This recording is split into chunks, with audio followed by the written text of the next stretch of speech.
Welcome to the Learn Auto Body and Paint Show. Hey, welcome. We are on live tonight. Thank you for getting on to the Learn Auto Body and Paint Show. Okay, a very common question tonight.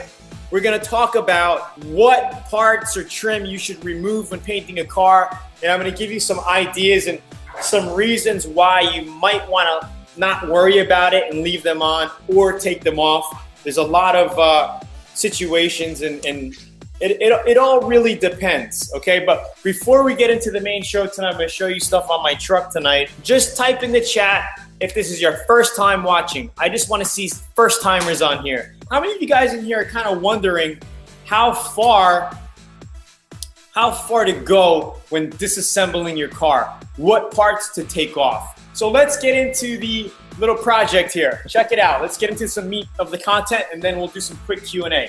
So I'm going to do a quick demo tonight on this truck. Very quickly. We're going to walk around. We're going to take some parts off the truck. And I'm going to talk about why I'm taking them off and why you may want to do the same types of stuff to your car. So let's get to it. All right. So when doing a complete paint job, it all depends on how much of a good job you want to do, right? How anal are you when you're doing an auto body paint job, right? Do you want to make an impression and do a nice job, or do you want to go half-ass and just do something that just a quickie? Okay, it all depends quickie. So for me with this truck, I'm going to do a custom paint job on it. I want it to come out nice. So I'm going to take everything off. I'm going to take these caps off. I'm going to take the lights out. I'm going to sand these stickers down and get new stickers. I'm taking my windshield wipers off. I'm going to take my mirrors off. I'm going to take the bumper cover off because I have a little repair to do to it. So pretty easy. I got my little tool here, okay? Little tool. I forgot what you call them, but I use it all the time. And it's good for taking out moldings, okay? You go back, it's good for taking out trim as well.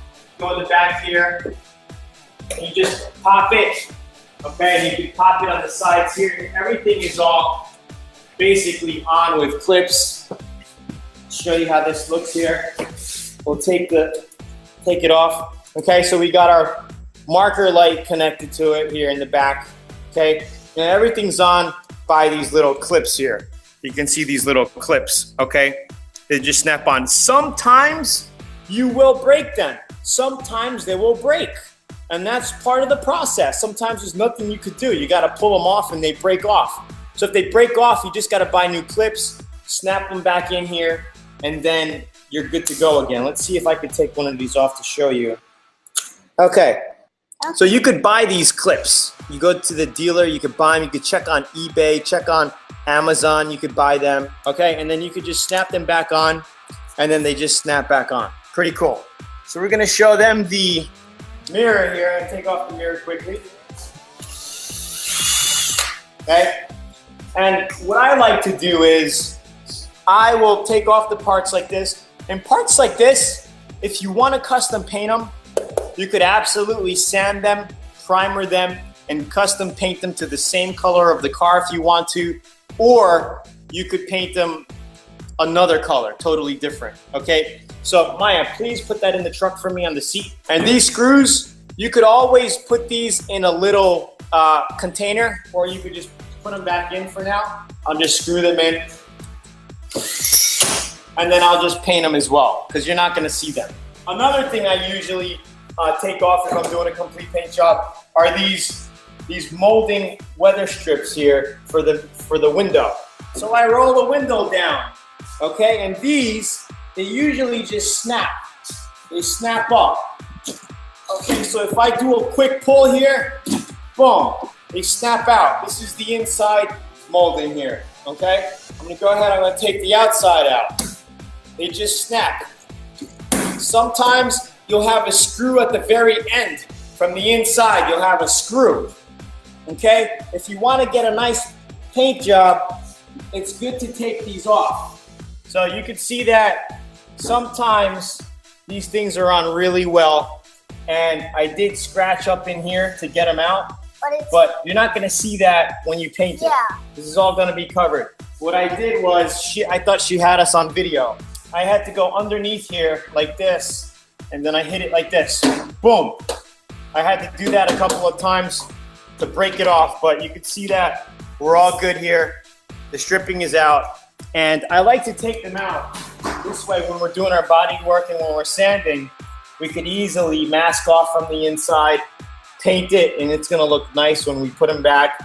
And before I put them back, I like to get some lacquer thinner and wipe these nice and clean. They look brand new again. You just use a little bit of lacquer thinner and take it, you know, it comes really nice, and then you put them on, they look amazing again. This comes off, okay? It just fits right underneath. Okay, be careful with these clips here. Okay, so we got our rain guard out, okay? I think I can take these. I'm just gonna show you guys one side. Yes, pull. Pull slowly. Okay, boom. And this is off now. Okay, so we got all the rubber off of this door. This is unscripted. I just did it live in front of you. Go ahead now. I'll just roll the window back up. It's so easy that an 8-year-old can pull it out. Maybe Okay. a 6-year-old. Now you gotta remember, there's no molding now for the window. Okay, so what I usually like to do is put a piece of tape around it and then roll it back in.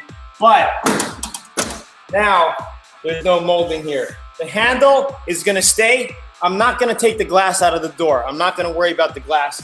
I'm just gonna mask it off and shoot it. Again, it all depends on how much you want to do. Are you that anal that you want to take all the glass out? Hey, if it's a personal project and if you really want to go down to the bone like that, you can. It all depends on what you want to do. I'm not a glass guy. I was never a glass guy. I can take out windows, but I don't like taking out windshields and the back windshields. I have a glass guy that I used to call. He used to come to the shop, take the glass out, hold it for me. When I'm ready, when I'm done with the car, they'll come and install it. All right, so, and I suggest you guys doing that too, because if you crack a windshield, you're looking at least 250 bucks, 350 bucks to get one replaced and all that. So I'm not gonna mess with it. I'm just gonna mask off my front weather strip here and window. I'm not gonna take it off. That's how we roll, all right? Because I'm not gonna go that crazy. This is not a gold, you know, I'm not gonna make $1 million on this truck, so it's not gonna really matter.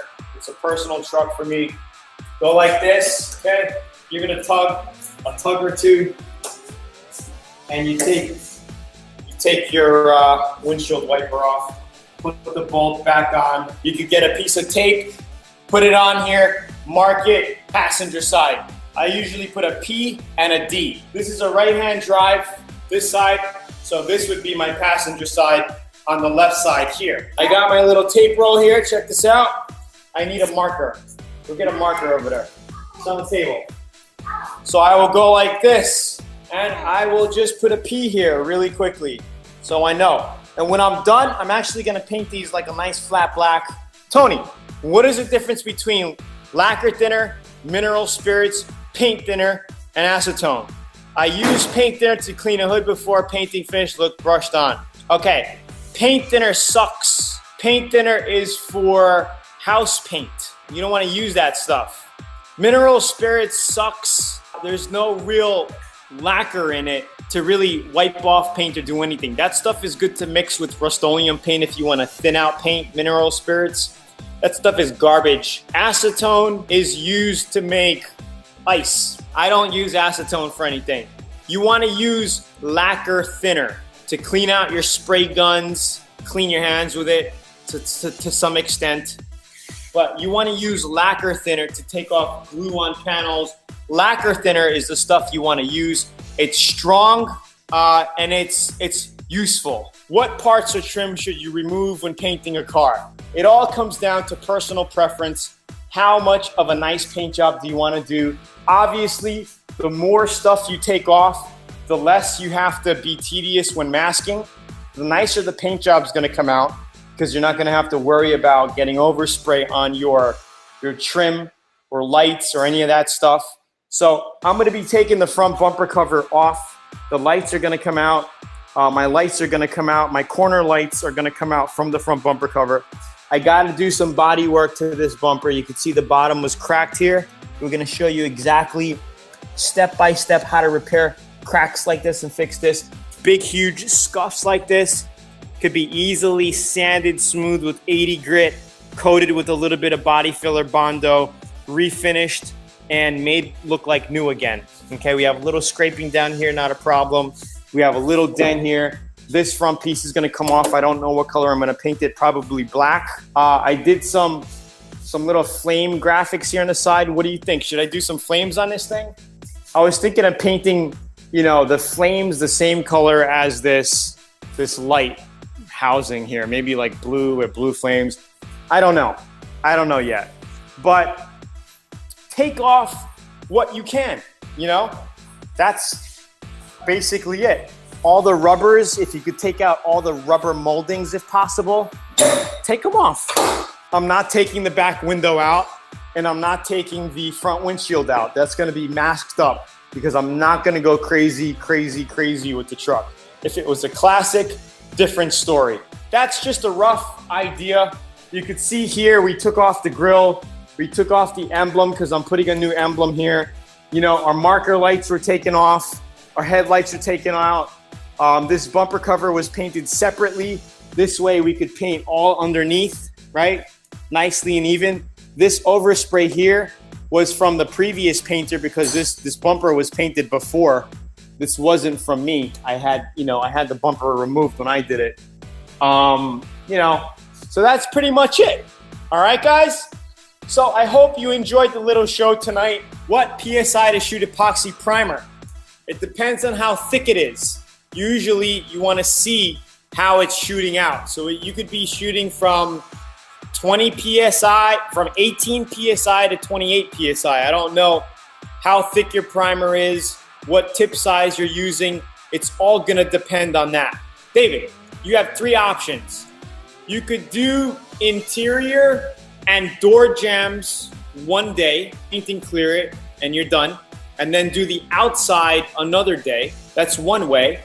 The other way is do everything at once. You could do your interior painting and exterior painting all in one day. And the other way is just do your outside first, let that dry.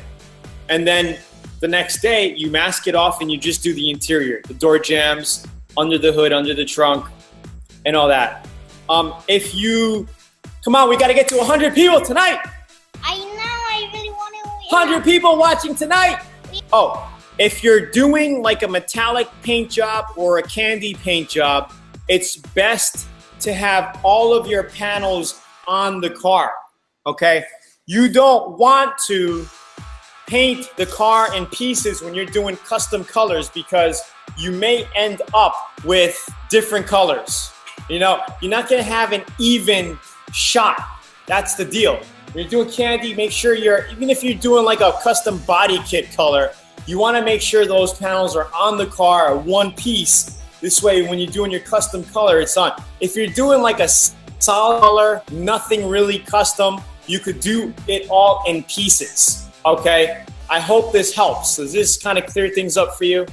I have a damaged clear coat due to the sun heat. Can I spray clear coat only I don't know why everybody asks this question, but I get asked this question so many times it's ridiculous. People are like, I have damaged car. Can I just sand the clear coat and just spray clear coat on top of it? You're already doing all the hard work. You might as well spray a nice base coat, new fresh base coat color on it, and then do your clear coat. Because as you're feathering that chipped clear coat, you're gonna be digging through the paint. You're gonna be sanding through the metal in some areas, right? It's not gonna come out nice. It's gonna look like SHIT, literally. So if you're gonna be sanding down faded clear coat, prepare to basically give it a brand new paint job, all right? And we show you how to do that step by step in VIP as well.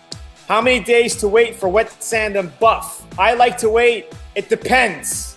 If you're doing a customer job and you got to get the car out tomorrow or the day, you could buff it the day after and get it out. Okay, just don't wax it.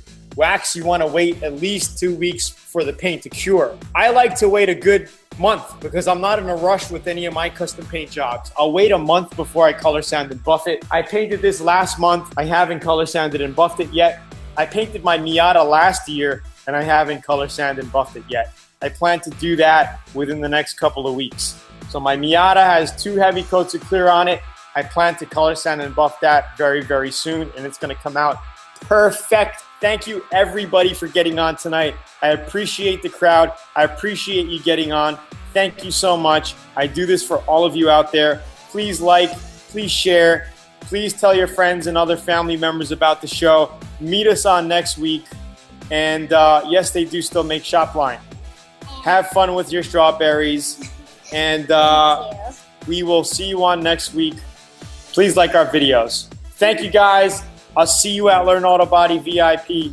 Have a great night.